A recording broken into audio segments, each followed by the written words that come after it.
Most of us are feeling the impact at the pump, and that is due in part to Iran's hold on the Strait of Hormuz.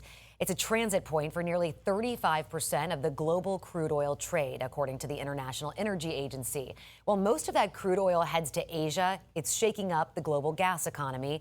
Take a look at the latest gas prices here in Florida. The average across the state right now is $4.12. That's the average. This is 17 cents more than just yesterday, and it is higher than the national average. New tonight, 10 Tampa Bay News reporter Annie Krall speaks with economists about how gas prices will impact all of the other things you have to pay for, big and small.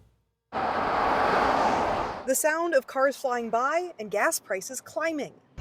Florida seeing an average price of $4.12 a gallon and the national average hitting $4.02, the first time it surged past $4 a gallon in more than 3 years. Florida is currently sitting above the national average. And then if you look at the Tampa St. Pete area, we're even above the state average. So if people are starting to feel the pinch at the pump, they're not crazy. They're seeing real prices. Dr. Abby Hall Blanco, associate professor of economics at the University of Tampa, says these high gas prices are going to cause ripples in almost every facet of every industry.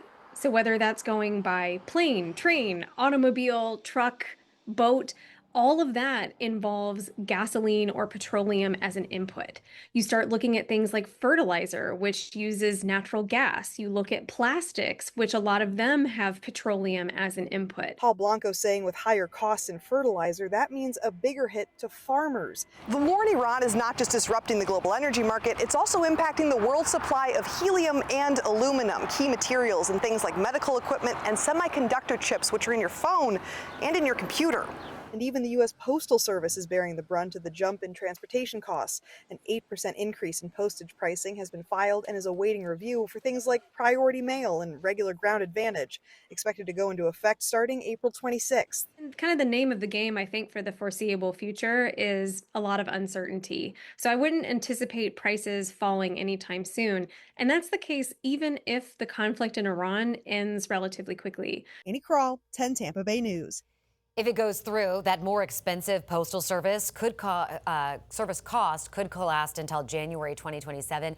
The U.S. Postal Service says that is when they would reevaluate any permanent long-term pricing solutions.